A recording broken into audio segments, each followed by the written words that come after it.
Salam alaikum wa rahmatullahi wa barakatuh. Wa salam wa rahmatullahi.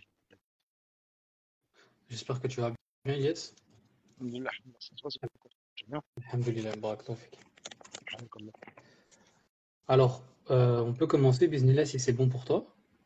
Ah, c'est Alors, juste, je vais rappeler la thématique de ce soir. Et je crois qu'on t'entend pas forcément très bien. Je sais pas si tu as un micro. bon, j'aime. Hein? Non, c'est bon. Là, ouais, là, je pense que c'est bon, Naam. C'est bon.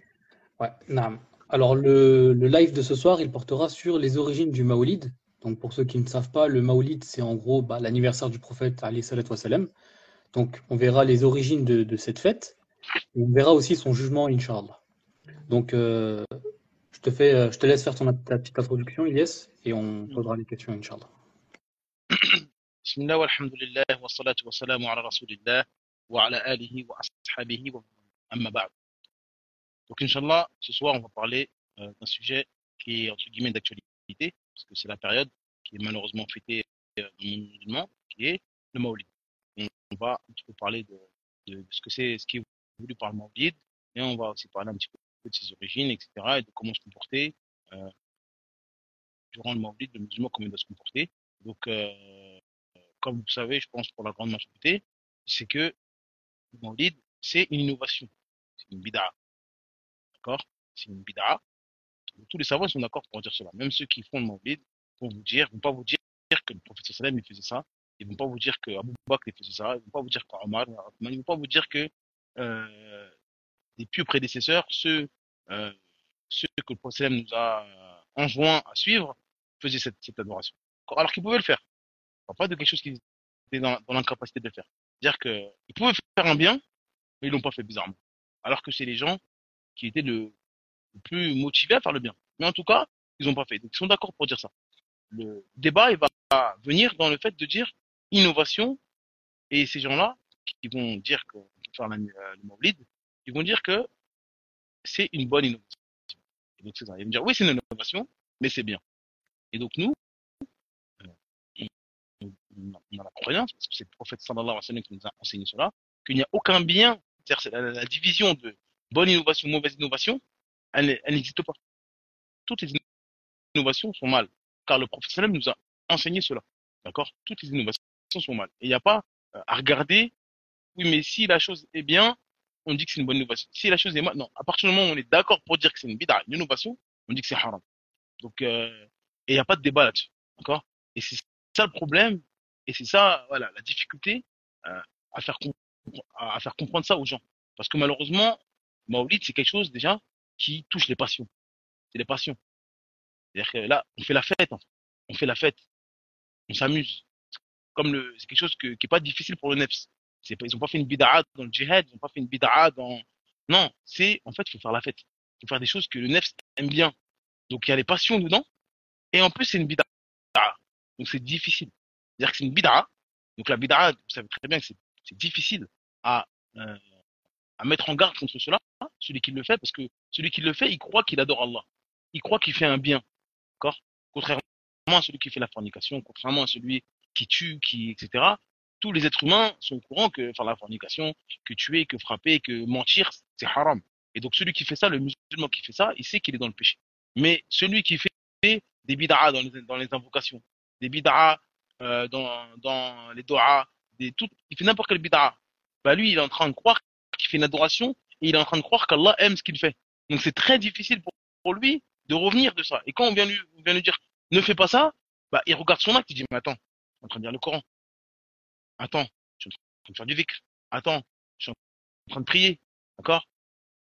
C'est comme celui qui fait le fajr en 4 unités de prière, en 4 rak'at. Il fait 4.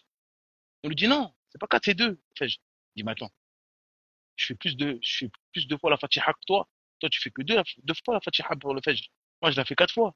Je fais du dhikr. Et je lis le Coran. Pourquoi tu me dis d'arrêter? On lui dit, mais parce que tu ne fais pas ce que le prophète t'a demandé de faire. Il nous a montré une adoration comment la faire. Si tu fais pas comme lui, ton adoration elle est nulle, elle est rejetée, et tu fais un péché, et tu désobéis au prophète sallam. Donc, il faut lui faire comprendre ça. Et donc, c'est la même chose pour Maolid. Nous, on a pour principe qu'il n'y a pas de bid'a. La bid'a en soi, c'est pas beau. C'est moche. C'est c'est un grave péché. on va, un exemple, il faut prendre en fait un exemple, il faut donner un exemple à cette personne-là de quelque chose qui est moche par consensus des humains. Comme par exemple le viol. Le viol, personne qui va dire le viol, oh, c'est bien, c'est beau, non. Eh ben, quand vous nous parlez de bonne bid'a et de mauvaise bid'a, c'est comme si vous êtes en train de nous dire un viol bien et un viol mal. On regarde la personne qu'on viole.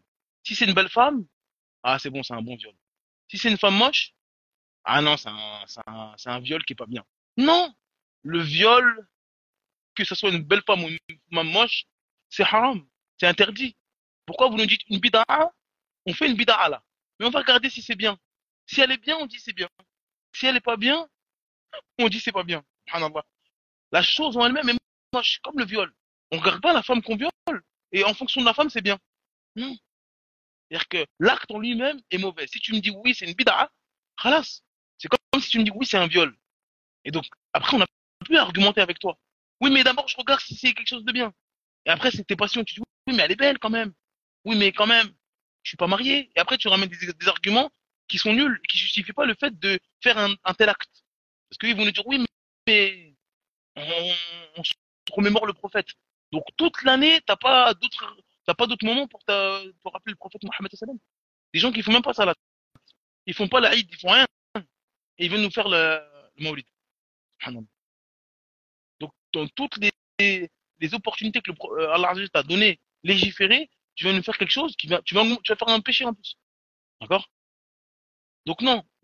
Nous, on dit, la bid'a, c'est haram. Toute bid'a. À partir du moment où on dit oui, c'est une bid'a, c'est une innovation religieuse, on dit c'est haram. Et donc, comme c'est haram, on dit ça mène au feu. Et ce qui mène au feu, c'est pas beau. On regarde pas si c'est bien, qu'est-ce qu'on fait dedans. Si faire le fajr en 4 unités de prière, c'est une bid'a, on est tous d'accord pour dire que c'est une bid'a. Pourtant, je prie. Tout ce que je vais dire, c'est des belles paroles. Donc, ça ne nous intéresse pas, les belles paroles que tu vas dire. À partir du moment où tu fais le fajr en 4 unités de prière, ton acte, il est rejeté. Et tu fais un péché. Pourquoi tu fais un péché? Pas parce que tu as lu la Fatiha, pas parce que tu as lu le Coran, parce que tu as désobéi au prophète Mohammed sallallahu alayhi wa sallam qui t'a dit priez comme vous m'avez vu prier. Et il n'a pas fait le fajr en 4 unités. Donc, on regarde pas qu'est-ce que tu dis à l'intérieur. Oui, mais moi, je fais un maoulid, mais je fais du dhikr. Je fais un maoulid, je lis la sira du prophète Mohammed sallallahu alayhi wa sallam. Ça ne nous intéresse pas ce que tu fais à l'intérieur. Tu fais quelque chose qui est interdit. Et donc, peu importe ce que tu fais, si tu lis le Coran du matin jusqu'au soir, mais avec l'intention que c'est tu es en train de faire une adoration qui est le maoulid qui n'existe pas en islam, c'est haram. C'est haram. Donc, c'est important d'avoir ça en tête.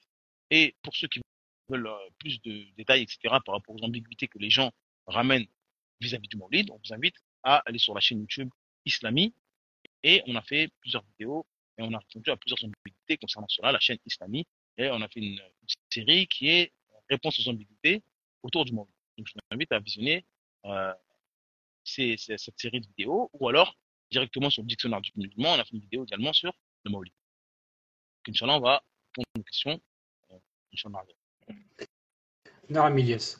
Donc du coup, on est bien d'accord que tu as répondu à la question qu'est-ce qu'une innovation religieuse? Ou tu comptais rajouter quelque Ouais, chose bon, d'autre? pour rajouter quelque chose, l'innovation religieuse, on va donner un peu plus de détails quand même, parce que il faut qu'on mette des bases bien solides dans ça, et à partir du moment où on a des bases bien solides de ça, parce que les gens qui vont justifier le Maolid, ils vont venir que grâce à vos manquements. Ils ont rien pour faire ça. Ils ont aucun argument. Et donc, la seule manière qu'ils peuvent vous avoir, c'est avec vos faiblesses. C'est comme les chiites. Il y a des sectes qui n'ont pas d'arguments. Il y a des sectes qui ont des arguments, mais qui ont mal compris. C'est-à-dire, ils vont vous ramener des versets, ils vont vous ramener des hadiths, mais ils ont mal compris. Comme des khawarij, comme les ash'ari, etc. Ils vont vous ramener des versets, ils vont vous ramener des hadiths. Mais le problème, c'est leur compréhension. Mais il y a des sectes qui n'ont rien, comme les chiites. Ils ont rien. La seule, la seule porte qu'ils ont, c'est vous mettre des ambiguïtés et miser tout sur votre ignorance. Jusqu'à ce que vous dites, ah ouais, c'est vrai. Parce qu'il va vous ramener, vous allez dire un truc, il va vous dire, non, mais dans vos textes, il y a ça. Non, mais il y a un texte qui a dit ça. Et vous, en fait, le texte, il est faible. Le texte, il a inventé. Il dit n'importe quoi. Mais il mise juste sur le fait que vous connaissez pas ce texte. Vous n'avez pas regardé si c'est authentique. Vous connaissez rien. Donc, ça veut dire qu'il va vous mettre des ambiguïtés lui-même. Et après, vous allez réfléchir, vous dire, ah ouais, finalement, il a pas tort. C'est sa seule clé. Donc vous, si vous connaissez bien votre sujet, il peut venir avec rien. Il peut dire oui, mais il y a un savant qui a dit. Regardez, Cheikh al-Islam Ibn Taymiyyah, il a dit qu'il y a des bonnes bid'a. Alors, nous, on t'a dit, le prophète sallam a dit, il n'y a pas de bonnes bid'a. Toi, tu nous dis, on n'est pas des soufis. Parce que la plupart des gens, malheureusement, qui font ça aujourd'hui, la grande majorité, même si c'est pas tous, c'est beaucoup les soufis. Et donc, les soufis, déjà, ils ont une base qui est de suivre les chouyours et les adorer et les suivre comme s'ils ont toujours raison. Donc, eux, ils viennent avec des arguments qui pensent être des arguments forts. Et il va nous ramener un savant qui est qui est pris en considération par les gens de la Sunna, pas de souci. Et il nous donne une parole. Parfois elle est fausse, mais parfois elle est vraie, y a pas de souci. Et il dit, regardez, ce savant a dit, il y a une bonne bid'a. Et il croit qu'on va trembler comme si on était des soufis. Si un savant a dit, c'est la révélation. Non, nous, c'est le prophète sallam. On fait comme ça. On n'adore pas les humains. Parce que ces gens-là qui vont nous, d'un coup dans l'année, vont nous ramener Cheikh al-Islam Ibn Taymiyyah, toute l'année, on leur dit, Cheikh al-Islam Ibn Taymiyyah a dit, c'est une bid'a. Cheikh al-Islam Ibn Taymiyyah a dit, le soufisme, c'est pas bien. Cheikh al-Islam Ibn Taymiyyah a dit, faut pas faire ça. Toute l'année, ils ne nous écoutent pas. Arrête avec tout Cheikh al-Islam Ibn Taymiyyah, arrête, c'est un égaré. Et là, ils vont vous ramener Cheikh al-Islam Ibn Taymiyyah. Ça y est, regardez, il a dit. Subhanallah. Donc, ça, c'est la passion. Comme on a dit, le problème de cette innovation, c'est qu'elle est basée sur la passion. Ils veulent le faire. Ils veulent le faire. Vous pouvez ramener qui vous voulez, ils veulent le faire.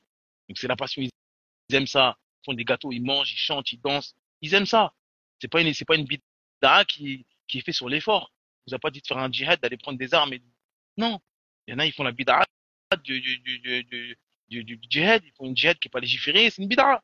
C'est pas un djihad légiféré. Mais au moins, tu vois, au moins, ils vont faire des choses qui sont pas, donc c'est la raison humaine, déjà, qui te fait pas faire ça. C'est-à-dire qu'il n'y a même pas besoin de preuves. Je dis, mais attends, eux, ils viennent, ils prennent des armes, ils tuent des innocents. C'est-à-dire que si celui qui a la raison, il voit tout de suite le mal. Il n'y a pas besoin de parler pendant longtemps. Eux, c'est des passions. Mais ils font quelque chose qui est pas de, de base, qu'on n'a pas envie de faire. Mais quelqu'un qui fait la fête, il danse, il mange des gâteaux, il s'habille, il met des beaux vêtements. Il va dire, il va vous prendre pour un fou, comme vous allez dire, c'est mal. Il va vous prendre pour un fou. Un hamster. Donc, je sais pas pourquoi je suis parti là-bas, mais en tout cas pour dire une innovation religieuse. Donc, l'innovation dans la religion, c'est quoi une innovation religieuse? C'est l'innovation dans la religion, c'est toute chose qui n'a pas été légiférée par Allah Azzawajal lui-même ou par le biais du messager d'Allah Azzawajal. Donc, c'est une adoration. Là, on parle d'adoration. On ne parlait pas des avions, on ne parlait pas des téléphones, on ne parlait pas de je sais pas quoi. On parle d'une adoration qui a été légiférée par Allah. Donc, Allah, il a dit ça, c'est une adoration. C'est-à-dire, j'aime ça. Cette chose-là est bien. Cette chose-là amène des hasanets. Si tu fais cela, tu vas aller au paradis, tu vas avoir des hasanets. C'est une adoration. D'accord? Si vous prenez une voiture, vous allez d'un point A à un point B, il n'y a personne qui va vous dire, oh, va d'un point A à un point B, va à Saint-Denis, de Saint-Denis, tu vas à la Courneuve, tu vas avoir des hasanets. Non, personne n'a dit ça. D'accord? Donc, faut pas, les gens ils disent, oui, mais c'est pas une innovation, vous prenez des voitures, vous utilisez des téléphones.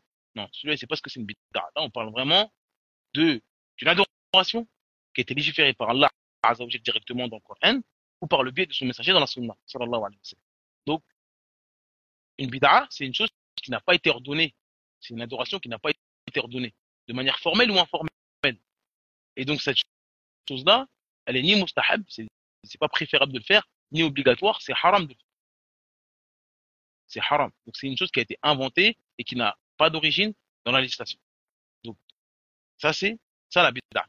Donc, c'est une chose qui n'a pas été légiférée par Allah Azza wa Jalla ou par le messager d'Allah sallallahu alayhi wa sallam dans la religion. Et donc, les innovations, elles sont de plusieurs catégories.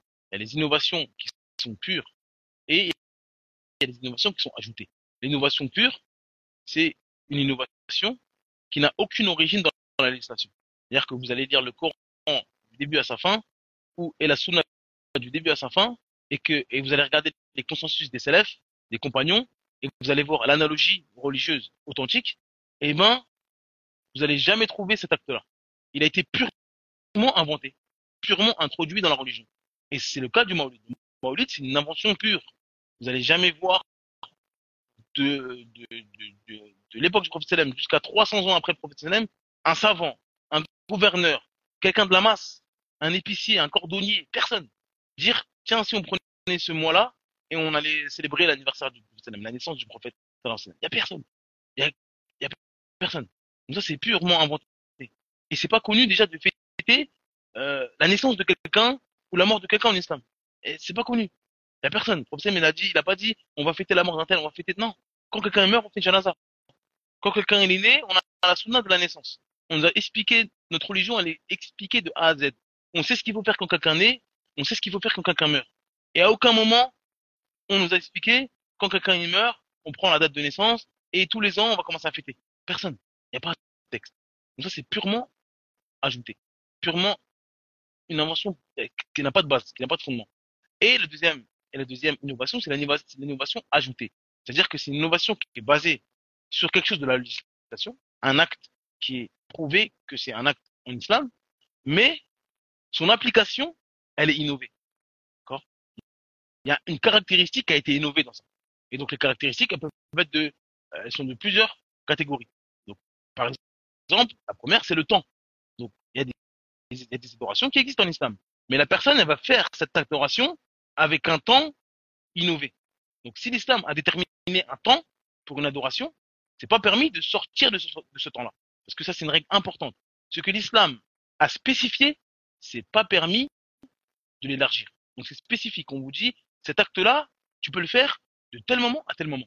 Si l'islam a spécifié cette période-là, c'est pas permis pour nous d'élargir. Exemple, les prières. On nous a donné le temps du Maghreb, le temps du Aïcha. C'est pas pour nous, c'est pas permis pour nous, c'est pas permis pour nous d'élargir le temps du Fajr. Même celui qui fait le Maoulid, si tu lui dis le Fajr, j'ai envie de le faire à 18 heures, comme ça, c'est bien. Bah, Allah, il a dit de faire le Fajr. Dedans, je fais de la Ka'a, je dis Allah Akbar, je fais la Fatiha, je fais que du bien. Parce qu'ils aiment bien dire ça. On fait que du bien. Mais le Fajr, j'ai envie de le faire à 16 heures. On va vous dire non. Il y a des temps. L'islam a donné des temps prescrits pour la prière. On n'a pas le droit de le faire comme ça. C'est une bida, là. Tu ramènes ça dans la religion, tu dis à tout le monde de faire le Fajr à 18 heures. Sans raison valable. Non. C'est une innovation. Tu as innové, malgré le fait qu'il y a une base dans ça. C'est la prière. Pareil pour le Hajj. Tu ne peux pas dire, j'ai vu la télé, j'ai vu le Hajj sur YouTube, j'ai vu qu'il y avait beaucoup trop de monde. Je ne veux pas le faire durant le mois de Dhul Hijjah, moi. J'ai pas envie qu'il y ait du monde. En plus, ça tombe en plein été, il fait chaud. Je vais le faire pendant le mois de Rajab. Il n'y a pas beaucoup de monde, il fait froid en plus. Non, personne ne va vous dire ça. On va dire non, frère. Il y a des jours précis pour le Hajj. Le jour où tu lapides des stèles, le jour où tu vas faire le tawaf, il y a des jours précis. Donc tu décides pas comme ça. D'accord. Donc ce que l'islam a restreint, c'est pas permis pour nous d'élargir. Et inversement, ce que l'islam a élargi, qu'on peut faire ça comme on veut, d'accord, l'islam a dit, faites ça comme vous voulez. C'est pas permis pour nous de le spécifier. Si l'islam a dit, dites des bonnes paroles à votre frère, dites des bonnes choses, faites, faites du dhikr. Faites du dhikr, c'est général. À tout moment, je m'assois, je fais du dhikr. Je suis à manger, je fais du dhikr. C'est général, je fais quand je veux, de la manière que je veux. Mais maintenant, quelqu'un, il vient, il spécifie, il dit, dis cette parole-là, à telle heure, à tel endroit, et j'ai pas de preuve. Bien sûr, si l'islam nous dit de dire 33 fois, subhanallah, alhamdulillah, Allahu Akbar, après la prière, si on dit pourquoi tu fais ça, vous allez m'amener un hadith. Donc l'islam a spécifié ce moment-là pour dire ça. Mais maintenant, je dis, voilà, je vais dire 33 fois, subhanallah, à chaque fois qu'il pleut. À chaque fois que je vois un homme avec des chaussures bleues, je dis ça. Je me dis, mais tu sors ça d'où? Pourquoi t'as spécifié dire 33 fois subhanallah à ce moment-là? Quelle est ta preuve pour dire ça? Alors que l'islam a élargi le dhikr. On fait du dhikr quand on a envie. Et quand l'islam a spécifié, on doit respecter cette spécification, spécificité. C'est-à-dire que, après la prière, on peut spécifier un dhikr, etc., etc. Il y a un dhikr quand tu sors de chez toi, un dhikr quand tu rentres à la maison, etc. Ça, c'est spécifique à un moment. C'est pas permis pour nous d'élargir ça. Donc ça, c'est quand quelqu'un a innové dans le temps. Et c'est pareil pour l'endroit. La deuxième chose, c'est l'endroit. Si l'islam a spécifié un endroit pour une adoration, c'est pas permis pour nous de faire cette adoration dans un autre endroit. Sans preuve, bien sûr. Donc quand on nous dit que le tawaf, c'est autour de la Kaaba, j'ai pas le droit d'aller faire le tawaf autour d'une tombe. Et quand je te dis, mais pourquoi tu tournes autour de cette fois autour de la tombe? Je dis, mais regarde à Mecca, il tourne autour de la Kaaba, pourquoi moi je tournerais pas autour de la tombe? Subhanallah. Non, l'islam t'a dit, le tawaf, c'est à cet endroit-là. Cette adoration-là, c'est à cet endroit-là. Embrasser la pierre noire, c'est la pierre noire. D'accord? Faut pas commencer à l'embrasser. Des pierres qu'on n'a jamais entendu, on t'a jamais demandé de faire ça. Pourtant, c'est une adoration. Mais l'islam a spécifié cet endroit-là. C'est la Mecque. À la Mecque, il y a des choses que, et on peut pas faire ailleurs. D'accord? Et donc, c'est pas permis pour nous d'élargir cela. Et inversement, c'est-à-dire quand l'islam a élargi une chose, hein, on peut faire cette chose-là à n'importe quel endroit, et ben c'est pas permis pour nous de dire ah non cette chose-là on l'a fait que dans cet endroit-là et pas ailleurs. Ça, c'est une innovation dans l'endroit. Ensuite, la quantité. L'islam a mis des quantités dans certaines adorations. Et c'est pas permis pour nous d'ajouter ou diminuer les quantités. Donc, quand on nous dit de faire sept, de faire le tawaf 7 tours autour de la Kaaba, c'est pas permis pour nous de dire aujourd'hui je suis motivé. Alhamdoulilah, il n'y a pas beaucoup de monde à Mecca. Je vais en faire 12. Non. On t'a dit 7, pourquoi tu fais plus? Et inversement, je suis fatigué, il fait chaud, je vais en faire 2. Non. Parce que l'islam a spécifié en termes de quantité, c'est la même chose. Pareil pour les raka'a, on t'a dit 4 raka'a pour le dhuhr. On t'a dit 2 pour le fajr. Tu respectes ces quantités-là. Et si tu ajoutes, ou si tu diminues, tu auras innové. Et tu dis c'est une adoration, on parle pas de celui qui s'est trompé, etc. On parle de celui qui il met une place, il dit ça, Allah il aime ça. C'est ça la bid'a. Parce que ils aiment bien ramener la bid'a du Maulid en disant oui, mais tel compagnon, il a fait un acte et c'est pas venu dans la sunna. Non, mais ce compagnon-là, quand il a fait cet acte-là, il a appelé les gens en disant faites-le. C'est une ibada, Allah il va vous aimer quand vous. Non. Si moi, en sortant de chez, si moi, dans ma journée, je lis le Coran, je lis telle sourate parce que je suis en train d'apprendre la sourate Baqara et j'ai envie de lire sourate Baqara tous les jours après la Asr parce que c'est le seul moment où je peux lire sourate Asr parce que le matin je peux pas, l'après-midi je peux pas, le soir je peux pas. Après la Asr je peux. Donc ma routine c'est de lire cette sourate-là après la Asr. Et après, quand je meurs, on dit regardez lui, il a innové. Parce que regardez, il disait non, parce que moi c'est mon programme et c'est une routine. Je suis pas allé sur un minbar, j'ai pas appelé les gens à dire, j'ai pas dit aux gens lisez sur le Baqara après l'Asr, Allah il va vous aimer, vous allez avoir des hasanat, c'est bien, c'est un bien, faites ça. Et j'ai spécifié le temps. Bien sûr sur le Baqara vous allez avoir des hasanat. Celui qui dit lis sur le Baqara quand tu veux, c'est pas pareil que celui qui dit faut lire après l'Asr. Parce que là c'est en train de dire que dans ce temps-là il y a une récompense et qu'on a une preuve pour dire ça. D'accord. Mais eux, ils nous appellent au Maulid. Ils disent c'est bien, faites-le, il faut lire des livres, le livre qu'on va lire pendant le Maulid, etc. Donc ils ne peuvent pas ramener certains actes des compagnons isolés qu'eux ils ont fait parce que c'est en tant que personne ils l'ont fait, mais ils n'ont pas appelé ça, ils n'ont pas appelé les musulmans à faire comme eux. C'est pas pareil. Donc ça c'est la quantité. Quand il y a une quantité, quand l'islam précise une quantité, c'est pas permis pour nous d'élargir cette quantité. Ensuite, la manière. La manière, si l'islam détermine une manière de faire une adoration, c'est pas permis pour nous de le faire d'une autre manière. On nous a dit comment évoquer Allah. On nous a dit comment faire du dhikr. On nous a dit comment prier. On nous a dit tout ça, on nous a dit comment faire. Et donc c'est pas permis pour nous si l'islam a spécifié une chose. On nous a dit le prophète sallam, on lui a posé la question à propos du jeûne du lundi. Il a dit c'est un jour, c'est le jour, le lundi c'est un jour dans lequel je suis né. Donc en gros, je suis né ce jour-là. Donc c'est bien de jeûner ce jour-là. Si vous voulez célébrer la naissance du prophète sallam, jeûnez le lundi. Tous les lundis, vous jeûnez. Et il n'y a personne qui va vous dire quelque chose. Mais qui vous a dit, c'est-à-dire l'islam a spécifié ça, qui vous a dit de prendre un mois dans l'année, c'est-à-dire Rabi al-Awwal, alors que le prophète sallam, il connaissait ce mois-là. Comme il connaissait le lundi, il connaissait le mois de Rabi al-Awwal. Quand il y a beaucoup de mois de Rabi al-Awwal qui sont passés en islam à l'époque du prophète sallam, à quel moment il nous a dit, prenez ce mois-là comme une commémoration pour ma naissance. Pourtant, il a dit avec le lundi. Qu'est-ce qui l'a empêché de dire ça pour le Rabi al-Awwal? Donc pourquoi vous spécifiez un temps alors que personne ne vous a demandé de faire ça? Et vous faites ça d'une manière qu'on ne vous a pas légiféré. La manière, c'est de jeûner. On a dit jeûner le lundi. Jeûner le lundi. Vous jeûnez pas. Vous mangez des gâteaux. Subhanallah. Donc non. C'est-à-dire que même si on parle de célébrer la naissance du prophète sallam, vous ne le faites pas comme le prophète sallam nous a dit de faire. C'est-à-dire jeûner le lundi, tous les lundis. Pas une fois par mois. Pas une fois par an. Pas pendant le mois de Rabi al-Awwal, non. Tous les lundis, tu jeûnes. Si on dit pourquoi tu jeûnes, on dit le professeur, il a dit c'est un jour où il est né, et donc moi je jeûne. Il y a personne qui va vous dire quelque chose. Mais tant que vous allez prendre le mois de Rabi al-Awwal, et vous allez faire des gâteaux, vous allez chanter, vous allez mettre des guirlandes, on dira ah non. Ça c'est pas la sunna du prophète.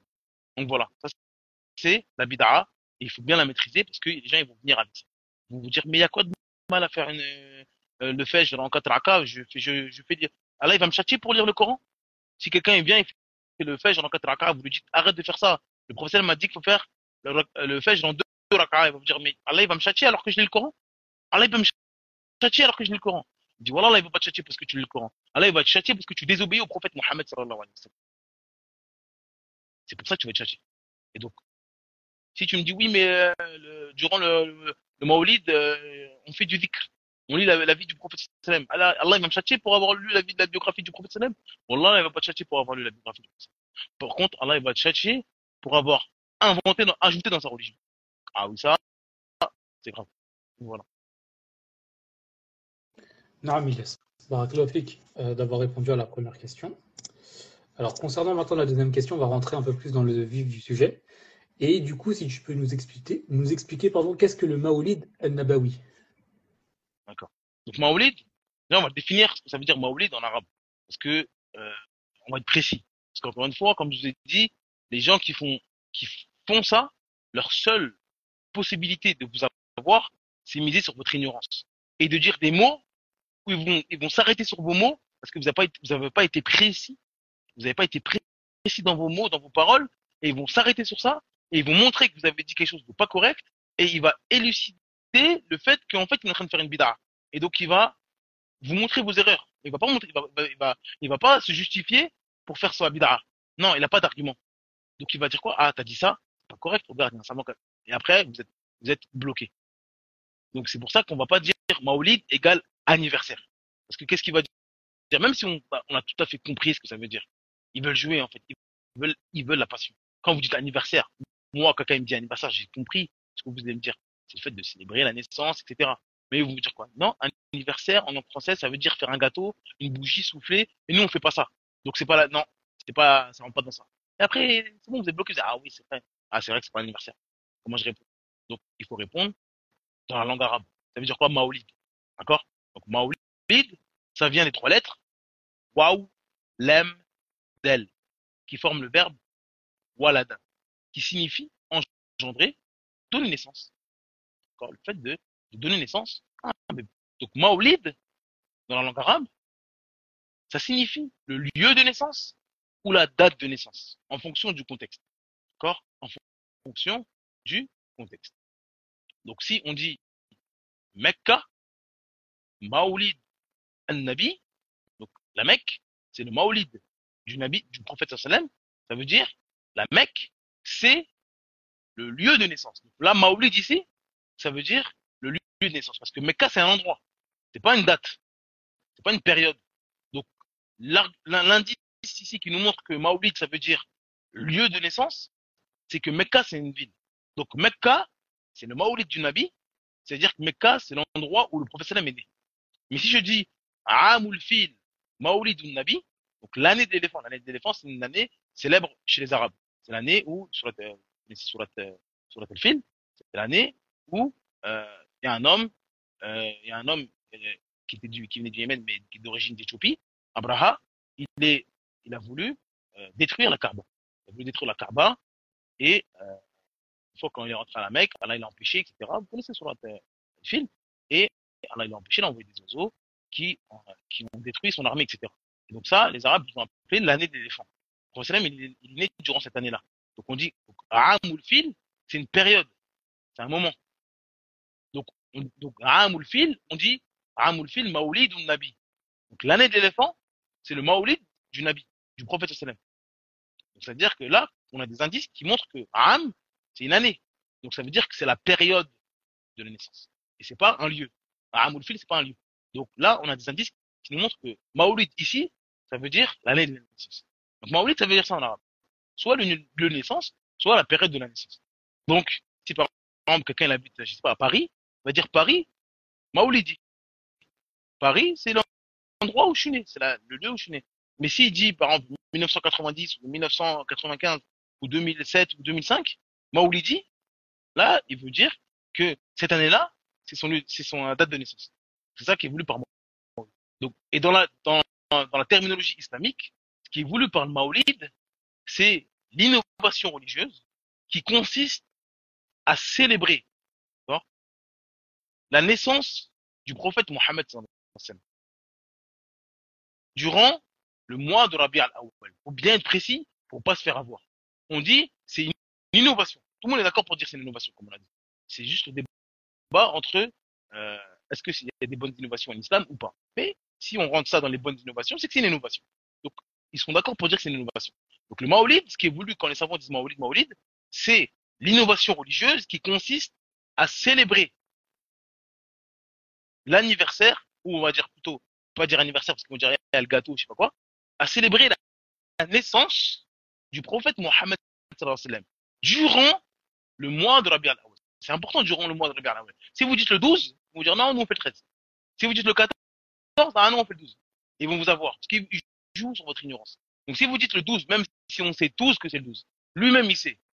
Vous allez dans les calendriers, vous téléchargez l'application, n'importe quelle application des prières, etc. Il y a marqué fête musulmane, tout le monde va marquer le 12 de Rabi al-Awwal. Et il le sait et on le sait. Mais si vous dites le 12, il va dire non, nous on fait le 8. Nous on fait le week-end. Donc on dit durant le mois de Rabi al-Awwal. Donc ils ont pas, comme ça on va élargir, c'est pas grave. Ils ont spécifié un mois. Parce que ça c'est sûr qu'ils vont pas le faire durant le mois de Ramadan. Ils vont pas le faire durant le mois de Rajab. Ils vont pas faire durant le mois de Muharram. Ils vont faire ça durant le mois de Rabi al-Awwal. Donc si vous dites Rabi al-Awwal, bah, il peut pas sortir. Il est bloqué. Si vous dites le 12, ah non, nous on fait le 8. Ah non, nous on s'en fout de la date. Et après vous dites, vous avez fait une bid'a le 12, vous faites que le 12. Donc lui il va dire quoi? Ah bah non, si t'as un problème avec le 12, nous on peut faire le 14, c'est pas grave. Non. Alors que si tu dis Rabi al-Awwal, on va pas dire qu'on va faire pendant Ramadan. On va pas faire le Maulid pendant Ramadan. Y a pas. Y a pas. On va dire oui, des fois on fait le week-end du Rabi al-Awwal, on fait le week-end du 12, on fait la semaine du 12. Donc c'est pas le 12 précisément, mais si le 12 ça tombe un mercredi, on va le faire le week-end d'après. Mais c'est Rabi al-Awwal? Oui, c'est sûr, c'est Rabi al-Awwal. C'est important la définition. Comme ça, il peut pas vous avoir. Il peut pas vous avoir. Comme ça, encore une fois, le but c'est pas de jouer aux enfants. Eux ils jouent avec nous. Nous, c'est le but, c'est que celui qui cherche la vérité, on a mis tous les cadres pour qu'ils puissent suivre la vérité. Mais malheureusement, la plupart, c'est les passions. La plupart, c'est les passions, malheureusement. Et donc, vous pouvez tout ramener, vous pouvez tout le ramener, vous allez vous fatiguer parce qu'il a envie de manger des gâteaux. C'est des passions. C'est des passions. Allah facile. Du coup, Ilyes, la prochaine question, c'est mais qui a introduit, qui a inventé le Maolid? Non. Donc, comme on l'a dit précédemment, le Maolid, c'était pas connu du prophète Mohammed sallallahu alayhi wa sallam. C'était pas connu des compagnons du prophète Mohammed sallallahu alayhi wa sallam. C'était pas connu des élèves des compagnons, c'est-à-dire les tabi'un. C'était pas connu des élèves des tabi'un, atba tabi'in. D'accord? Donc, pendant 300 ans, il n'y a aucun musulman qui nous a demandé de faire ça. Tous les meilleurs siècles, les meilleurs des gens de cette Ummah, ils n'ont pas fait ça. Ils n'ont pas parlé de ça. Ils n'ont pas incité les musulmans à faire ça. Donc vous allez me dire, mais qui a fait ça? Parce que je ne comprends pas. Les meilleurs des gens n'ont pas fait ça. Nous, on veut être bien guidé comme Abu Bakr, comme Omar. Le prophète nous a dit les Khulaf al-Rashidin. D'accord? On veut être bien guidé comme ces gens. Qui a instauré ça? C'est peut-être des pieux, c'est peut-être des grands savants qui sont venus après, peut-être. Qui sont ces gens? Eh ben, les premiers à avoir ramené ça, c'est l'empire fatimide. C'est les Fatimiyoun. D'accord? Les Fatimiyoun, c'est un empire chiite. C'est des chiites. Et ils ont et cet empire-là, chiite, parce que le chiisme, ça existe bien avant. Le chiisme, c'est venu, on va dire, à l'époque de Othman, de Ali plutôt, plus de Ali. Le Tashayyu', il a commencé à l'époque de Ali. Mais les Fatimiyoun, c'est un groupe de chiites qui sont ils sont dans l'exagération. Ils ont exagéré dans le chiisme. Parce que le Tashayyu', au début, à l'époque de Ali, il est différent. Et donc, plus les années, comme toutes les sectes, plus on s'éloigne de l'époque du prophète sallam, plus on va loin dans l'égarement. Comme les Khawarij à l'époque du prophète sallam, les Khawarij qui sont venus après, l'époque de Uthman, ceux qui ont tué Uthman, ceux qui ont tué Ali, etc. Eh ben, c'est des Khawarij, certes. C'est une bid'a, il n'y a pas de débat. Mais c'est pas les mêmes personnes que les Khawarij d'aujourd'hui. Et l'égarement, il est encore plus grand, en fait. Donc, ces Fatimiyoun, c'est une branche radicale du chiisme. Ils ont exagéré dans les insultes, d'accord, et dans l'excommunion des compagnons. Comme vous savez, parmi les plus grands égarements des chiites, c'est le fait d'insulter les compagnons, de dire que c'est des mécréants, qu'ils ont apostasié, qu'ils ont enlevé des versets, et qui c'est des égarés, c'est des hypocrites, etc. Donc ça, c'est connu, c'est un égarement très grave de la part des chiites. Donc eux sont parmi ces gens-là qui insultent et qui rendent mécréants les compagnons du prophète. Et bien sûr, parmi les autres égarements des chiites, c'est l'exagération envers Ahlul Bayt, la famille du prophète Mohammed sallam, et Ali ibn Abi Talib, radiyallahu anhu. Donc nous, on est les gens du juste milieu. Ali ibn Abi Talib, on connaît tous ses mérites. On l'aime, On dit que c'est il fait partie des compagnons qui ont le plus de mérite, radiyallahu anhu. Mais on dit que l'ordre dans le mérite des compagnons, Abu Bakr, Omar, Othman, et ensuite Ali. Eux, ils disent non, c'est Ali qui devait être euh, le calife après la mort du prophète. Et donc, c'est pas Omar, c'est pas Othman, c'est pas Ali. Et même certains, ils disent même c'est Ali, certains égarés parmi les chiites, ils disent c'est Ali qui devait être prophète. D'accord? Ceux qui exagèrent, ils disent que oui, Jibril s'est trompé dans la révélation, il a donné la révélation à, au prophète Mohammed sallallahu alayhi wa sallam, alors qu'il devait donner à Ali. Comme si pendant 23 ans, Allah il est dans l'erreur. Pendant 23 ans, Allah il descend des versets sur Mohammed sallam, mais en fait c'était Ali. Subhanallah. Allah nous préserve des vraiment vraiment. Donc, euh, euh, donc ça veut dire ça c'est des shi'a, c'est ça. Et c'est ça, cette chose-là qu'ils nous appellent tous les ans ils nous appellent à faire ça. C'est ces gens-là qui ont inventé ça. C'est ces gens-là qui ont inventé ça. Et donc les Fatimiyoun, l'empire Fatimiyoun, c'est un homme qui s'appelle Ubaydullah al-Mahdi qui a qui est à la base de la naissance de cet empire-là, des Fatimides. Donc il a conquis parce que les Fatimiyoun, ils sont vraiment développés dans le nord de l'Afrique, en Afrique du Nord. Donc il a conquis la Tunisie, il a tout le nord de l'Afrique, l'Afrique du Nord, et il est allé jusqu'en Égypte. Donc les Fatimiyoun, c'était un empire qui était assez puissant vers le 4e siècle. Et donc ils sont allés jusqu'en Égypte et ils étaient assez puissants. Et donc c'est là, c'est ces gens-là qui ont commencé à fêter le Maolid. Et certains disent que dans cet empire-là, l'homme qui a fait ça en premier, c'est Al-Mu'ayz Lidinillah.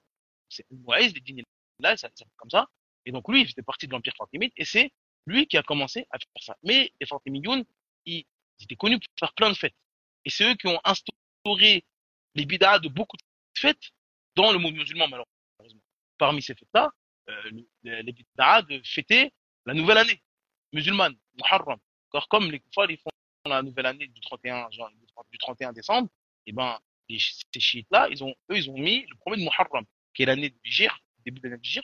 Ils ont commencé à fêter ça. Ils ont fêté la fête pour Ali, une fête pour Ali, une fête pour Hassan, Al-Hassan, une fête pour Fatima. Bref, ils faisaient plein de fêtes. Ils faisaient même des fêtes chrétiennes, Noël, l'Épiphanie, ils faisaient plein de fêtes comme ça. D'accord? Et parmi ces fêtes-là, il y a l'anniversaire du prophète Mohammed. Donc, ils donnaient des cadeaux, ils offraient des cadeaux aux gens, aux enfants, etc. Les passions, bien sûr. Aujourd'hui, vous dites à un musulman, Noël, faut pas faire ça. C'est passion, c'est dur. Oui, mais non, c'est un jour de fête, les enfants, ils aiment bien. C'est des passions. Les passions. Ben, c'est ça. Ce jour-là, il y avait des fêtes, les enfants, ils mangeaient, ils étaient contents, etc.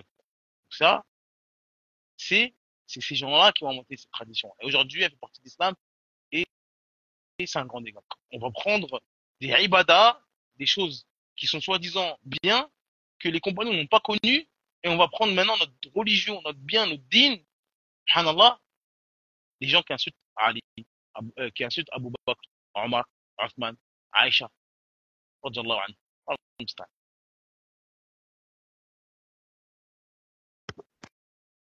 Non. Alors, que fait. Alors maintenant, c'est au niveau. On rentre un peu plus encore dans le vif du sujet. Alors, que faire quand nos voisins fêtent cela en terre d'islam? Donc déjà, cette question, c'est comme n'importe quel bien, c'est n'importe quel mal que vous avez en face. Les gens, c'est-à-dire que malheureusement, les frères de la Sunna, les sœurs de la Sunna, il faut pas qu'on fasse des fixettes sur des choses et on en fait un porte-drapeau des gens de la Sunna. Non, nous, la Sunna, c'est ce que le prophète nous a indiqué. Et le haram, c'est ce qu'il nous a indiqué également. Donc le haram, c'est le haram. Et la Sunna, c'est la Sunna. On n'a pas à prendre des points comme ça. Là, je sais pas, une période de l'année, on devient des lions, alors qu'on a des voisins, ils font du shirk, et ils écoutent de la musique, l'autre il prie pas, peut-être tous les jours. Et on dit rien. Et là, on se transforme. Non, l'anniversaire du prophète, non. Non. C'est-à-dire que, bien sûr, interdire le blâmable, c'est une bonne chose. Mais la relation que tu as avec ton voisin, ça se fait toute l'année. Toute l'année, tu as une bonne relation avec ton voisin, tu as un bon comportement avec lui, tu lui offres des cadeaux, tu viens le visiter, tu lui portes ce sourire, tu passes le salam. Comme ça, le jour où, par ignorance, parce que la plupart c'est par ignorance, il va faire quelque chose qui est blâmable, que ce soit l'anniversaire du prophète sallam ou n'importe quelle chose, tu viens, tu lui offres quelque chose, tu l'invites chez toi, etc. Tu dis, ouais, je t'ai vu faire ça, etc. Délaisse, etc. C'est mieux de délaisser. ça quand ou alors tu dis, mais ça, il a fait ça. Non, fais ce que le prophète a fait. C'est mieux. Allah nous a enjoint à suivre le prophète parce que c'est un bon exemple pour nous. Il n'a pas fait, il n'a pas ordonné de le faire. Les meilleurs des gens n'ont pas fait. Non, délaisse. C'est-à-dire que tout dépend de la relation que vous avez avec votre voisin. Mais vous pouvez pas jamais, vous ne passez jamais le sel. Vous ne tenez même pas à la porte. Même l'ascenseur, vous ne tenez pas. Vous appuyez vite sur le bouton pour que la porte elle se ferme quand vous attendez quelqu'un arriver. Et après, un beau jour dans l'année, vous venez tout fâché. Bida, Cheikh Fawzan, il a dit. Ça sert à rien. Ça sert à rien. Tout dépend de la relation que vous avez avec ces gens-là. Si vous, et bien sûr, on vous a pas demandé dans la rue de crier, etc. Vous avez des gens proches, vous avez des gens de votre famille, ou de votre famille, surtout dans des choses comme ça. Comme on l'a dit, c'est les passions. Là, on n'est pas en train de parler de quelqu'un qui fait quelque chose fait quelque chose de haram, et que, entre guillemets, c'est dur pour lui, etc. Dans la prière, il fait une bid'a, ou il fait quelque chose qui est pas bien dans la prière, il fait quelque chose qui est pas bien dans les ablutions. Ils acceptent ça.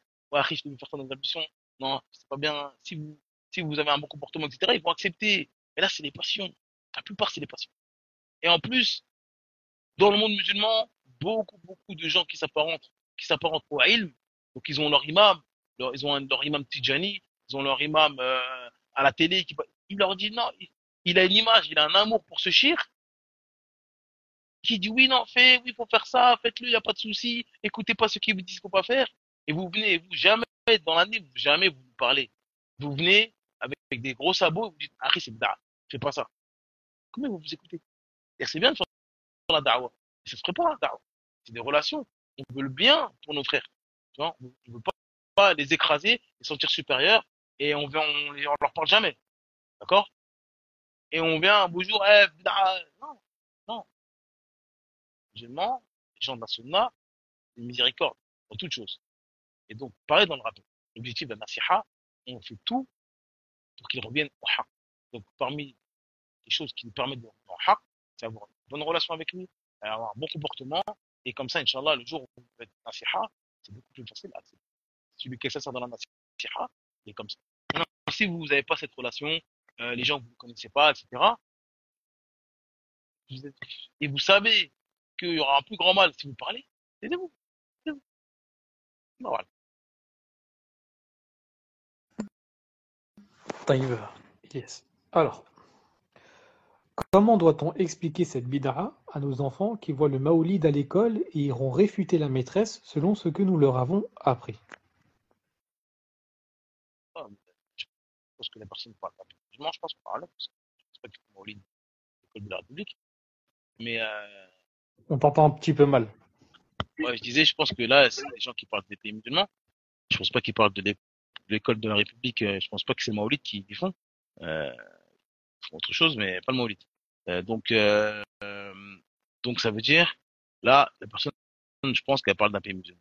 Déjà, ça dépend des pays. Ça dépend des pays. Il y a des pays où le Maolid, il est plus ou moins ancré. Plus ou moins ancré. Ça dépend. Et donc, déjà, la meilleure manière euh, d'expliquer ça à vos enfants, c'est d'expliquer la sunna. Tout au long de l'année, encore une fois. Faut pas dormir toute l'année, et après, à un Maolid, on se réveille. On devient des lions, non, fais pas ça à l'école. Alors, toute l'année, vous savez même pas ce qu'il fait. Non. C'est-à-dire que si vous apprenez la sunna à votre enfant, vous le faites aimer la sunna toute l'année, vous le racontez, vous lui faites connaître le prophète Mohammed, sallallahu alayhi wa sallam. D'accord? Vous lui ramenez des hadiths, vous lui ramenez des passages de sa vie. Vous donnez l'importance de suivre le prophète sallallahu alayhi wa sallam, et de pas suivre la maîtresse, même de pas suivre Abi, de pas suivre Ummi, de pas suivre maman ou papa. Non. Dans le sens où c'est la sunna qu'il faut suivre. C'est la sunna qu'il faut suivre. Quand Ummi ou Abi te dit, fais comme ça quand tu pries, fais comme ça quand tu jeûnes, toujours lier ça avec parce que le prophète sallam a dit, parce que Allah a dit. Et comme ça, dans un mois, dans 2 mois, quand on vous dit, Abi, t'as dit, toi, faut pas faire ça. Non, c'est pas moi qui a dit. C'est Allah qui a dit. Et vous ramenez un verset. Et vous ramenez un hadith. Toujours, quand vous liez ça à Allah et son messager. Pour que dans son cœur, il n'y a pas Ummi Allah dit, parce que nous, on n'est pas infaillible. Et comme ça, il sait que quand je fais quelque chose dans ma religion, c'est Allah et son messager. Et comme ça sera naturel, ça fera partie de lui. Comme ça, le jour où on va lui dire, fais ça, Allah, il aime, il va entendre quelque chose, il va dire, d'accord, ok, mais c'est Allah qui a dit, c'est le prophète Mohammed sallam qui a dit, ah, déjà, c'est déjà pas mal.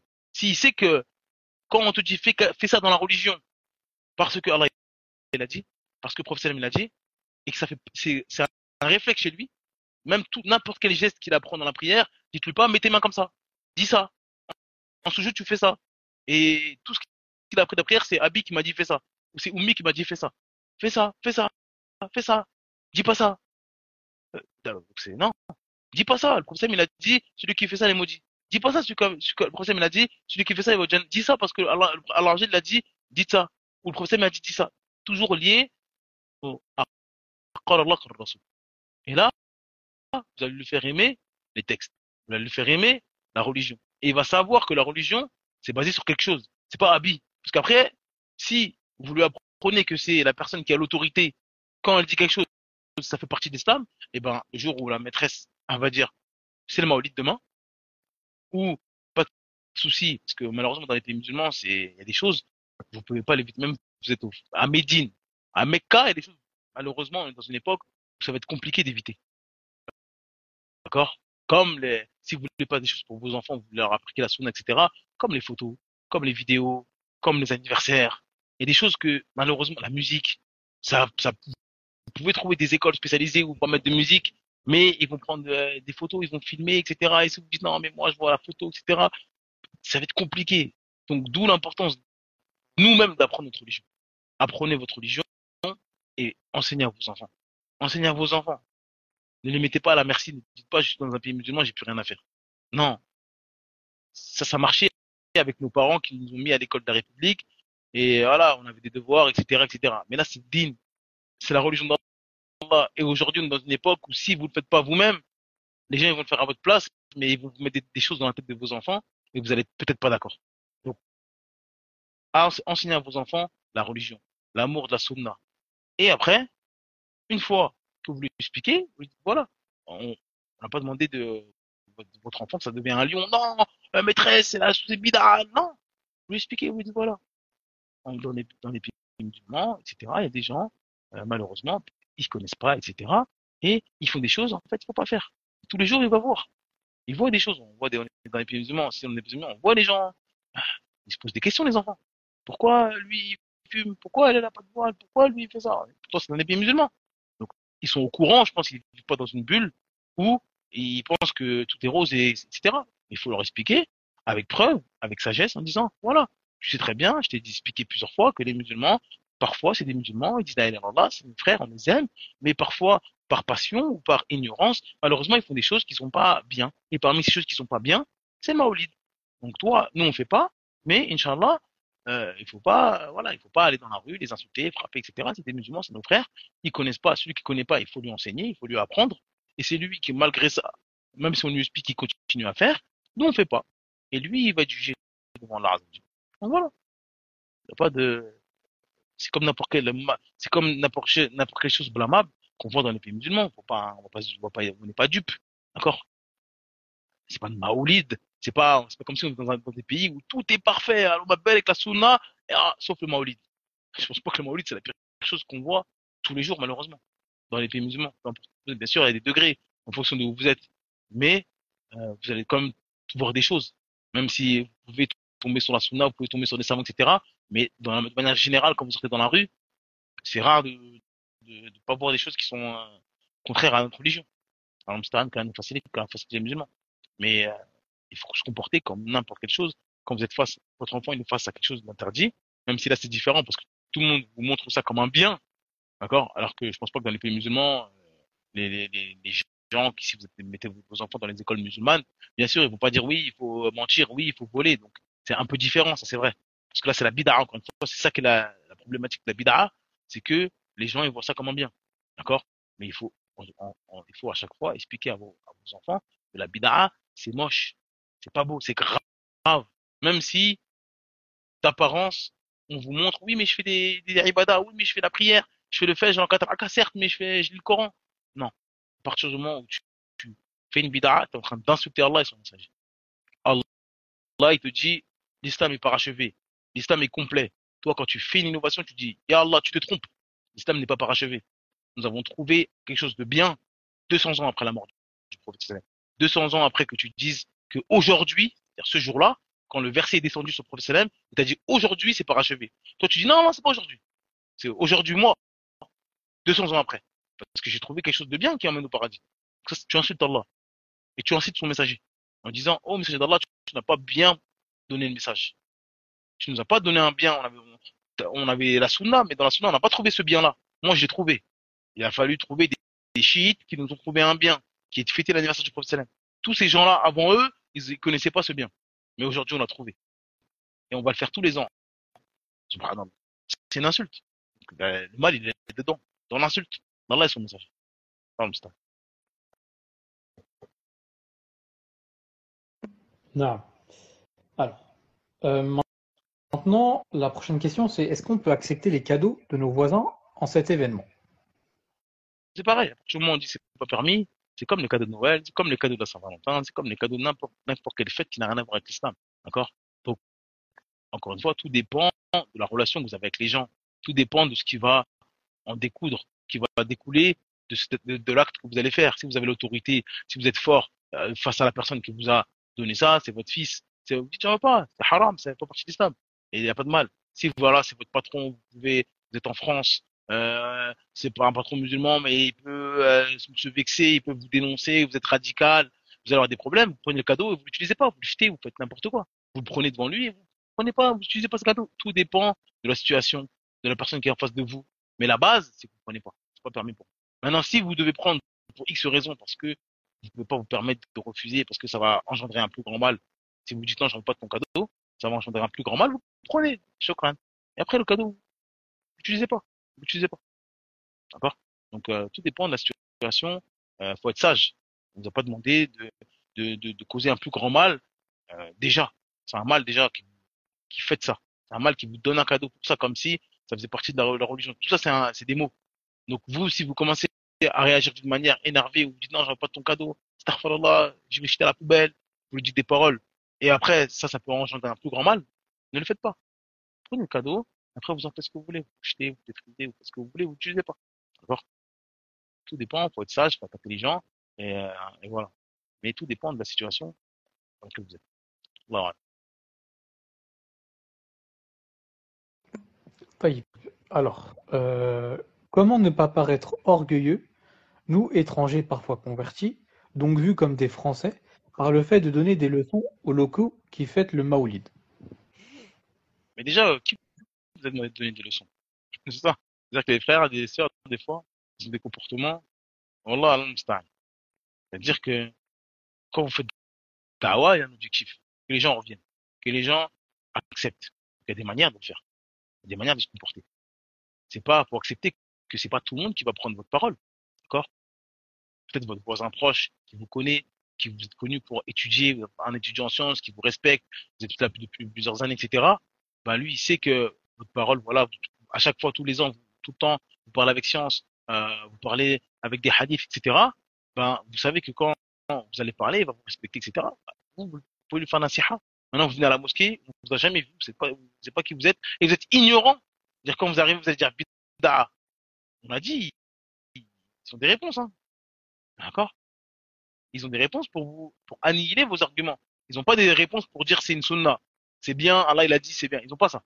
Mais même s'ils n'ont pas ça, ils ont des arguments pour vous ridiculiser et montrer aux gens que ce que vous dites c'est n'importe quoi.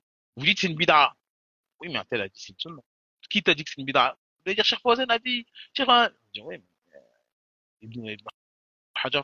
Oui, mais un tel, même Shafi'i, dit qu'il y a des bonnes bid'a, etc. Même si, encore une fois, le sens, c'est pas, même s'ils jouent avec vous, mais ils l'ont dit. Et bien sûr, il y a aucun débat entre qui a le plus de science entre l'imam Shafi'i et Cheikh Fawzan. Donc toi, tu me ramènes un shir. Moi, je te ramène un shir qui fait partie des salafs. Même si, encore une fois, quand l'imam Shafi'i dit une bonne bid'a, etc., il donne la définition de la bonne bid'a. C'est celle qui est en conformité avec l'islam. Donc c'est pas leur bid'a à eux. Mais il a utilisé bonne bid'a, khlas. C'est-à-dire vous, encore une fois, il juge, il mise sur votre ignorance. Il a dit bonne bid'a, khalas. Et vous, vous êtes bloqué. Ah oui, il a mis le mot bonne et bid'a, khalas. Alors que ce qu'il veut ici, c'est la bid'a dans le sens linguistique.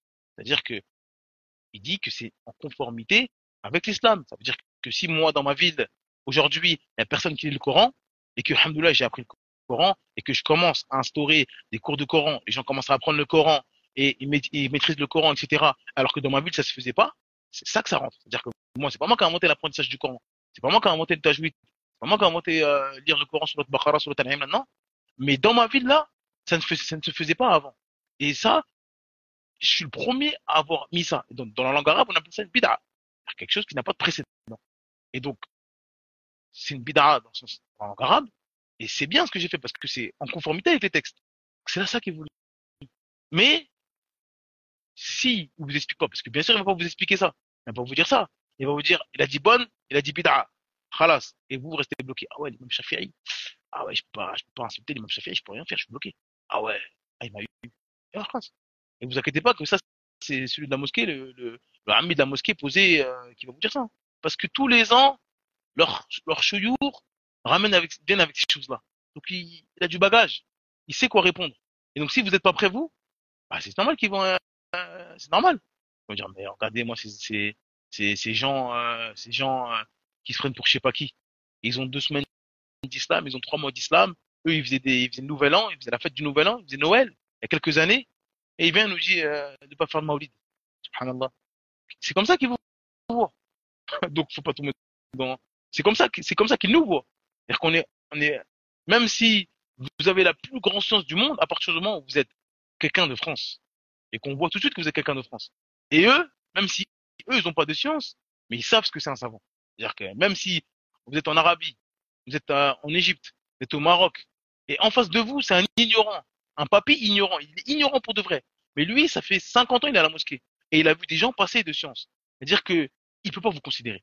Parce que vous n'avez pas le niveau. Et c'est vrai, vous n'avez pas le niveau, même si vous avez plus de niveau que lui, mais vous n'avez pas le niveau des références que lui, il a. Donc, si vous venez et vous ouvrez la bouche, il faut être costaud. Sinon, vous allez renforcer son idée que vous êtes des rigolos.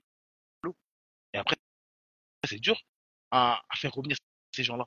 Pourquoi c'est dur maintenant, aujourd'hui, vous voyez des prédicateurs, etc. Vous voyez qu'il n'arrive pas à revenir à son égarement. Parce que ça fait 10 ans qu'il qui met, qui réfute et qui se balade et qui s'amuse avec des gens de la sunna. Peut-être qu'ils disent vrai, ils sont avec la vérité, mais ils savent pas défendre cette vérité. Et donc, qu'est-ce qu'il fait, cette personne-là? Elle se conforte dans le faux. Elle dit, mais arrêtez avec vos rigolos, gens de la sunna, là. À chaque fois que je leur dis de venir débattre, en 2 secondes, ils sont pliés. Et donc après, ils commencent à se renforcer, dire, mais je suis sur la vérité, c'est obligé que je suis sur la vérité. Ça fait 200 débats que je débat sur ce sujet-là. Et il y a personne qui peut me prouver par A plus B que j'ai faux. Donc vous êtes en train de renforcer. Parce que vous venez avec rien. Cheikh Fawzan, il a dit. Mais non, c'est des arguments, ça. Vous venez avec des hadiths, avec des kawaïd. Parce que si vous dites Cheikh Fawzan a dit, il va vous dire Cheikh un tel a dit. Et après, on n'avance plus. On n'avance plus. On n'est pas dans un combat de coq, on s'envoie des noms au visage. Il faut venir avec des règles, des kawaïd, avec du Coran, avec la sunna, avec des règles de l'islam que les savants ont posées, et vous le montrez par A plus B qu'il n'y a pas de bonne bid'a. C'est ça le problème du débat. Il n'y a pas de bonne bid'a. Donc quand vous avez prouvé ça, déjà, c'est réglé. Parce qu'il est obligé d'accepter que c'est une bid'a. Donc encore une fois, tout dépend de la manière. Si vous savez déjà que les gens dans le pays où vous êtes, les gens français ou les gens étrangers, ils ont une certaine réputation, n'allez pas rajouter ça. Si vous savez que vous n'avez pas de bagage, ben, vous faites partie des gens qui n'ont pas les capacités. Pourquoi vous allez vous prendre des capacités, vous allez vous imposer des choses, on vous a pas demandé et vous allez faire un plus grand mal. Vous allez faire un plus grand mal. Si vous avez les capacités, parce que ces gens-là, c'est pas des gens orgueilleux, il y a des gens, des frères de France qui sont convertis en fonction du pays. Des fois, ils sont imams de la mosquée de la ville, alors que c'est un pays musulman. Et il respecte les gens parce qu'il a étudié, parce qu'il a un bon comportement, parce que il maîtrise ce qu'il dit, et vous inquiétez pas qu'il les écoute. Hein. Mais si vous avez même pas l'arabe, vous avez rien, vous dites ah, vous venez sur YouTube, vous dites regarde la vidéo, il a dit c'est une bid'a. C'est rigolo. Là. Donc si vous n'avez pas les capacités, taisez-vous. Il n'y a personne qui va vous en vouloir devant l'art. Si on vous dit pourquoi t'as pas dit, et Allah, j'ai pas dit. Et donc apprenez, si vous avez envie d'interdire le blâmable, c'est bien, c'est une bonne chose. Il faut apprendre avant ça. Il faut apprendre avant ça, sinon on fait plus de mal que nous. Wallah. Non. Alors, la question suivante, c'est n'est-il pas mieux de partir quelques jours le temps que le Maolid passe plutôt que de supporter les nuisances de cette fête? Celui qui peut, il fait. Pas l'interdire. Hein. Mais s'il veut partir à chaque fois qu'il y a une bid'a, je sais pas, il a vu tout. Hein. Ouais, après, il y a pas de mal. Celui qui sait que chez lui, dans le pays où il est, en fonction, ça dépend des pays. Il y a des gens, ils sont vraiment dans l'exagération. La musique toute la journée, des fêtes, ils vous forcent à fêter même quand vous voulez pas. C'est-à-dire que toute la journée, vous entendez des festivités, c'est de la musique. Dans la mosquée, c'est différent. Ils font des chants bizarres, etc. Moi, je me rappelle d'un jour où on était à la mosquée du prophète Mohammed sallam, on faisait un cours avec des frères et on voyait des gens, c'était un pays d'Asie, je sais pas, Pakistan, Inde, Bangladesh. C'était justement c'est le 12 de Rabi al-Awwal, ceux qui viennent nous dire ah non, il faut pas le 12. Ce jour-là, le 12 de Rabi al-Awwal, durant la mosquée entre le Maghreb et l'Aïcha, voilà un son, subhanallah, ça fait mal au cœur. Dans la mosquée du prophète sallam, ils chantent, ils crient, ils dansent, ah, je sais pas ce qu'ils chantent, une chanson, un chant bizarre, entre guillemets, à l'honneur du prophète sallam, en plein dans la mosquée du prophète sallam. Et les gens, les gens qui s'occupent de la garde de la sécurité de la mosquée, ils les prennent, ils disent, non, allez, partez, si vous voulez faire vos trucs, allez dehors. Ils sont en train de se battre, ils veulent le faire dans la mosquée. Et ils font des festivités, ils dansent, ils chantent. Subhanallah, subhanallah. Ça veut dire, si vous êtes dans un endroit où vous ne pouvez pas éviter ces nuisances et que vous avez la capacité financière ou physique, vous avez la capacité de partir pendant 5-6 jours parce que vous savez que c'est dans cette période-là, après vous revenez, alhamdoulilah, faites-le. Pas de mal à faire. Pas de souci, pas de souci. Maintenant, si vous n'avez pas les capacités, on peut dire, ah, pourquoi t'es resté, etc. Vous prenez votre mal en patience, comme, ouais, malheureusement, dans certains pays, musulmans, bah, il y a certaines périodes où, bah, ils font des bid'a, ils font etc., ils ont certaines fêtes, etc.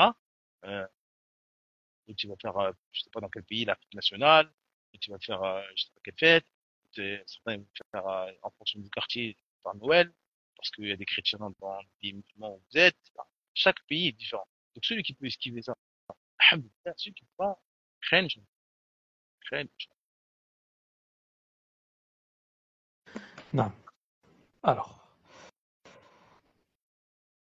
est-il déjà arrivé qu'une bid'a aussi diffusée que celle du Maoulid se soit éteinte par la cause du rappel à Allah et à la Sunna, ou cela est-il peine perdue? Un peu perdu, on espère toujours la guider, des gens et un retour vers Allah. Après, dans un milieu restreint, c'est possible. Moi, j'ai vu des choses, alhamdoulilah, dans une mosquée précise, dans un quartier précis, s'il y a un frère étudiant, un shir, etc., c'est possible que la lumière revienne et les ténèbres disparaissent. C'est possible. On a vu des fois des gens qui faisaient des bid'ah, un peu des bid'ah, par exemple pour le mois de la Hijjah, ils faisaient du dhikr tout son cœur, etc., pour la période du Hajj. Moi, je l'ai vu de mes yeux. Des gens de Haïm, etc., il se lève, il explique. Il dit, non, le professeur nous a dit comme ça, il a dit fait ça, les salafs, ils ont fait ça, etc. On doit le faire à haute voix, mais chacun le fait dans son coin, c'est pas en chœur, etc. Il n'y a pas un imam qui récite, et tout le monde récite à lui, ou en même temps que lui, en chœur, c'est pas venu ça. Certes, on entend, chacun le fait à voix haute, mais chacun dans son coin, il fait à voix haute. Il a expliqué, etc. Au début, les awam, les piliers, ceux qui prient sur des chaises, on les connaît tous, on a tous ça. Ceux qui prient sur les chaises, qui sont là, qui font partie c'est comme les piliers de la mosquée. Ah, c'est sûr qu'ils vont crier. Qu'est-ce que tu racontes? Ça fait 30 ans qu'on fait ça, ça fait 50 ans qu'on fait ça, t'es qui toi, nan? Mais ça a touché quelques personnes, 10, 15, à chaque fois. Ils se lèvent, ils disent non, c'est pas parti. Au début, il y en avait 200 qui répétaient, maintenant il y en a 150, 80, 10. Après, il reste que les anciens. Après, certains anciens, ils commencent à, et voilà. Après, ça a vraiment, là, juste qu'on a vu que ça a vraiment disparu. J'étais content, alhamdoulilah. Maintenant, à l'échelle mondiale, ah ouais, à l'échelle mondiale, vraiment, quand là, il nous envoie un jet, un, un, un réformateur, alhamdoulilah, j'espère. Mais, comme on a dit, ça, c'est des bid'ah qui sont liés avec les passions, les passions. Et il y a des gens qui s'affilient à la science, au ilm, qui vont renouveler ça tous les ans. Oui, faites-le, n'écoutez pas. Oui, non, c'est une bid'a, oui, c'est une bid'a, mais c'est bien, etc. Et donc, c'est-à-dire, c'est difficile. Il y a les musulmans de la masse. C'est sûr que entre le shirk qui passe à la télé et vous, il n'y a pas de débat qui va prendre celui qui passe à la télé. Il n'y a pas de débat. Donc, c'est difficile. C'est difficile. De manière générale, comme ça, généraliser, c'est difficile. Maintenant, dans un endroit spécifique, une mosquée, un quartier, une famille, c'est possible. Un homme, alhamdoulilah, il a appris que c'était bid'a, il vient avec des arguments, sa mère elle arrête, son père il arrête, c'est possible ça, alhamdoulilah. Maintenant à l'échelle d'un pays ou à l'échelle du monde entier, non, mais c'est pas facile. Amin, amin. Alors, Comment agir envers les imams qui appellent à la bid'a ou qui se taisent face au maoulid? Si c'est entre guillemets un vrai imam, des solutions. Soit vous avez, entre guillemets, la possibilité de parler avec cet imam-là, et que vous avez des capacités scientifiques pour prouver par A plus B que ce qu'il dit c'est pas correct. Encore une fois, on cherche le haqq, on cherche la vérité, on veut se rapprocher d'Allah. Wallahi, si on avait ne serait-ce que 1% de, de doute que c'était pas une innovation, on serait les premiers à le faire. On a envie, on aime le prophète. Inch'Allah, on aime le prophète. Inch'Allah, on veut les hasanat, on veut le Jannah, on veut tout ça. Mais nous, on dit, ramenez-nous une preuve pour faire ça. Ramenez-nous une preuve, on va le faire. Voilà, ramenez-nous une preuve, on va être les premiers, on va faire des gâteaux, des cheesecakes, on va faire ce que vous voulez. Si c'est une adoration, on va faire des cheesecakes. On va faire, on aime ça, tout le monde aime manger des gâteaux. Il n'y a pas de souci. Maintenant, ramenez-nous des preuves comme quoi Allah Azza wa Jalla est son messager et que ça ramène le Jannah. Parce que nous, on a des preuves qui montrent que ça, là, Allah, il déteste ça. Et c'est rejeté. Et c'est un péché. Et c'est grave. Donc, voilà. Donc, ça veut dire que celui qui voit un imam, il connaît, etc., et il voit que cet imam-là, il cherche le khair, etc., parce que les gens, il veut pas parler avec vous. Ils vous prennent déjà pour des rigolos de base. C'est-à-dire que vous êtes en train de vous fatiguer. Donc, dans ce cas-là, faut pas viser cet imam-là, faut viser peut-être ceux qui sont derrière lui, ceux qui l'écoutent. Peut-être qu'il y a un espoir. Mais il y a des imams, à peine vous arrivez, ils voient votre âge, ils voient, peut-être il a vu que, voilà, ça fait combien de temps que vous êtes dans le din, il vous a vu dans votre quartier avant de rentrer dans le din, il vous a vu dans des situations, etc. Donc, naturellement, il vous prend pour un rigolo. Donc, vous savez, quand vous allez ouvrir la bouche, même si vous venez avec des choses fortes, vous êtes un rigolo pour lui. C'est comme ça.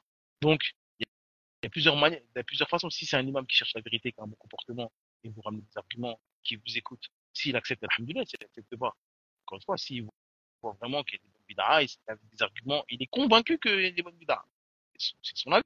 Oui, on n'est pas d'accord. On dit qu'il n'y a pas de bonnes bid'ah parce que le prophète nous a dit que toutes les bid'ah sont égarements. Et lui, il a des arguments, et on ramène scientifiquement. S'il accepte, alhamdoulilah, s'il n'accepte pas, alhamdoulilah. Maintenant, il y a des gens, c'est le minhaj qui est pas bon. C'est la aqidah qui est pas bon. C'est ça la plupart, la majorité des gens, c'est ça. Donc, et vous ne pouvez pas vous écouter. Si vous écoutez pas, vous pouvez faire. Ou si vous n'avez pas les capacités, vous pouvez juste mettre en garde contre cette parole, contre cette pratique. Les gens qui sont proches de vous, s'ils vous écoutent, peut-être que votre petit frère, peut-être que votre mère, etc., vont plus accepter facilement parce qu'ils vous connaissent, ils ont confiance en vous. Et donc, si vous pouvez au moins, la cause que votre mère, que votre père, que votre frère évite cela, alhamdoulilah. Maintenant, ces imams-là, ils sont à la télé, c'est des passions. C'est le problème, c'est des passions, c'est dur, c'est dur. Donc, pour ceux qui veulent interdire cela, etc., ne vous fatiguez pas. Ramenez des arguments. Si vous avez parlez avec science.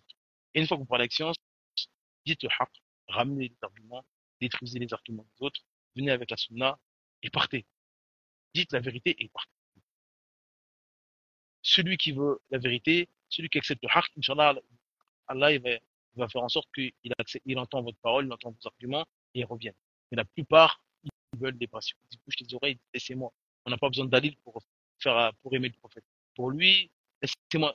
Il veut pas, il veut faire la fête. Donc, ça sert à rien. Tous les ans, il va vous insulter. Tous les ans, il va vous traiter de wahhabite. Tous les ans. Donc, mais, alhamdoulilah, il y a des gens qui entendent que c'est pas bien, ils entendent que c'est bien, ils disent, je vais faire ma propre idée. Vous ramenez quoi comme argument? Vous ramenez quoi comme argument? Ah, c'est vrai, là. Parce que ceux qui font le maoulid, quand vous allez dire, ramenez-moi des bid'ah. Donne-moi des bid'ah.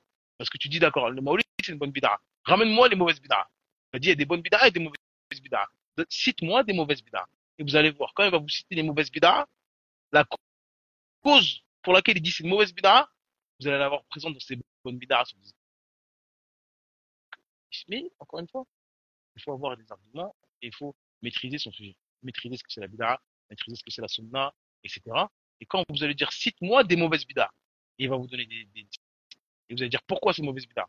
Parce que il va vous donner des arguments, et ces arguments qu'il vous donne, pour dire que cette chose-là est une bid'a, prenez-les et mettez-les sur le maoul. Et vous allez. Comme ça.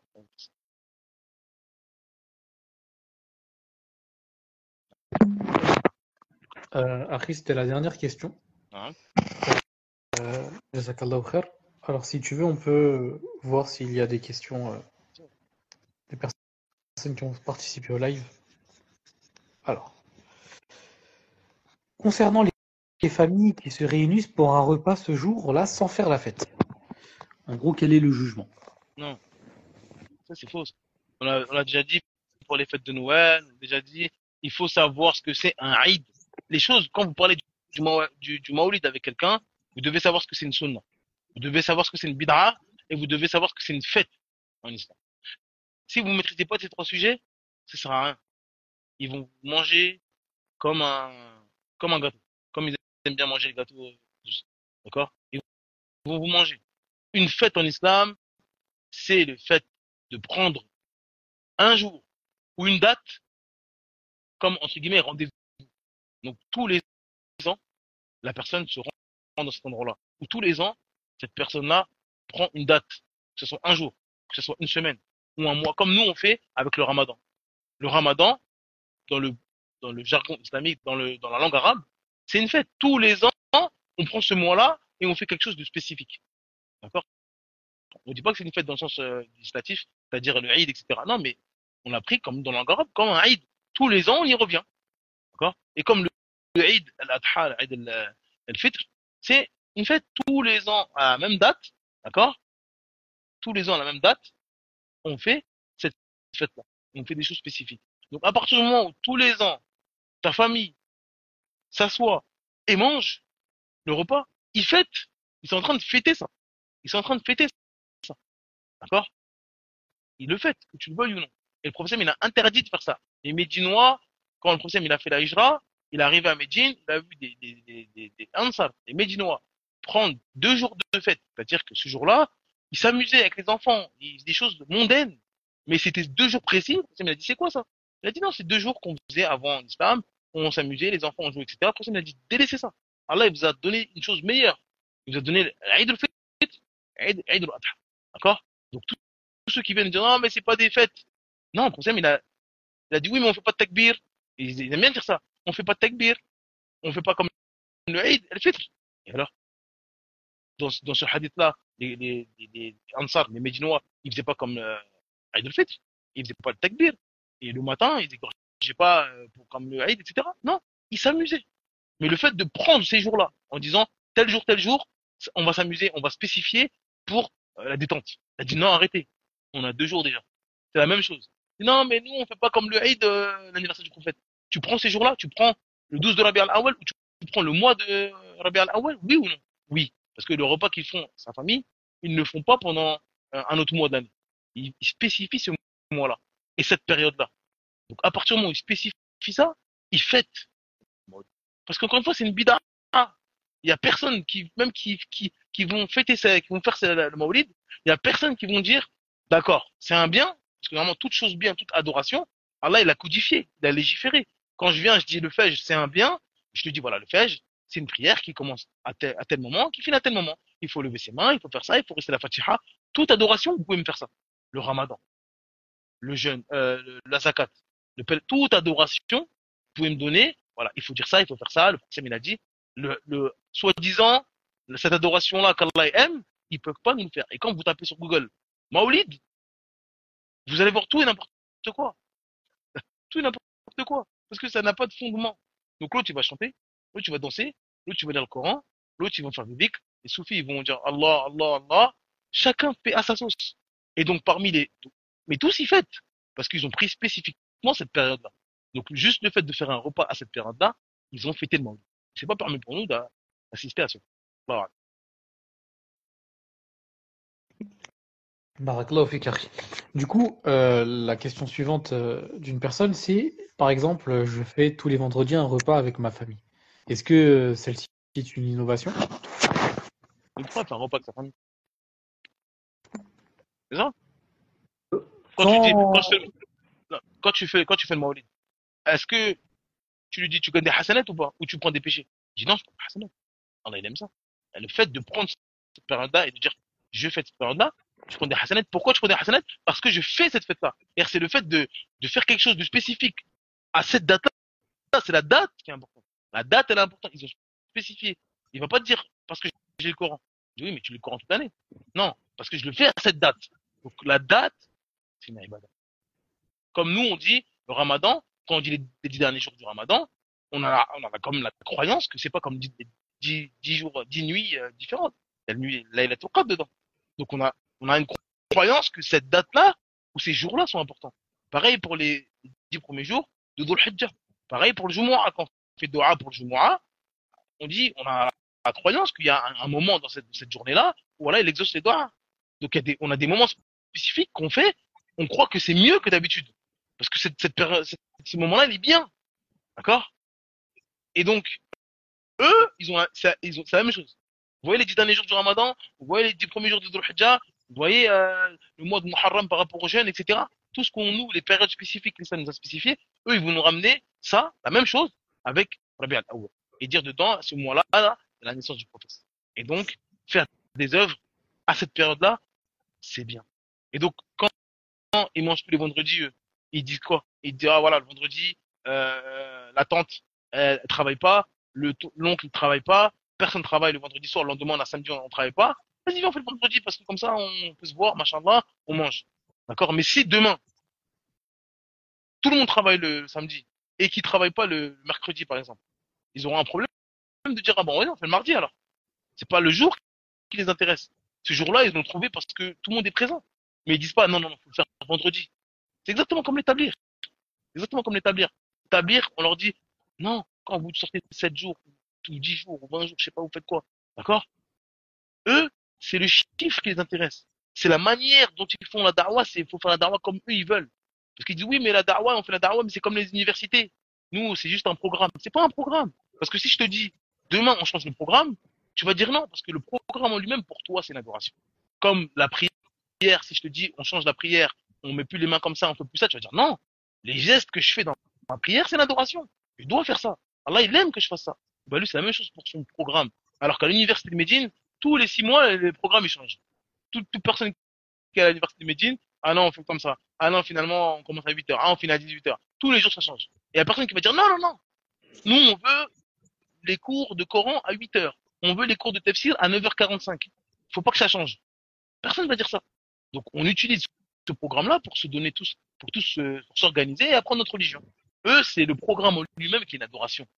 Il faut faire ça. Après la race, on dit telle parole. Comme vous le savez, le bonheur et la réussite ne sont ils disent pas comme des robots. Comme des robots. Quand ils font le rouge, tac, le as, on fait ça. Après, on lit les six qualités ou les 7 qualités. Après, on fait ça, on va là-bas, on fait le jaoula. C'est tous, tu vas du nord au sud, de l'est à l'ouest, en Pologne, au Pérou, ils vont faire ça. C'est une adoration. Comme nous, on fait le fèche partout dans le monde, on fait ça. Le Aïcha, partout dans le monde, on fait ça. Et ben, eux, c'est la même chose. Donc, venez pas nous dire, non, mais c'est comme un programme. C'est pas un programme, c'est une adoration, votre truc. Une adoration, votre truc. Donc, quand la personne fait son repas le vendredi, avec sa famille, est-ce que c'est devenu le vendredi comme le jour du Jumu'ah et il faut pas le toucher? Si la personne dit ah je peux pas venir, venez on fait ça samedi. Ah comment ça samedi? Non, ils ont pris un jour pour manger. Alhamdoulilah. Le jour là, ça les intéresse même pas le jour. C'est juste se rencontrer. Et donc faut bien qu'on se rencontre un moment ou un autre. D'accord? C'est tout. Et ça pouvait être un lundi, un mercredi, ça les intéresse pas. Alors que ceux qui font le Rabi al-Awwal, ils veulent le Rabi al-Awwal. Ils vont pas dire, venez, on fait le Maoulid le mois de Sha'ban. Le mois de Sha'ban, plus personne parle du Maoulid le mois de Sha'ban. Comme si ça n'a jamais existé, le Maoulid. Pourtant, le prophète sallam, quand même l'aimer aussi, le mois de Sha'ban. On doit aimer le prophète sallam. Comment on fait pour l'aimer?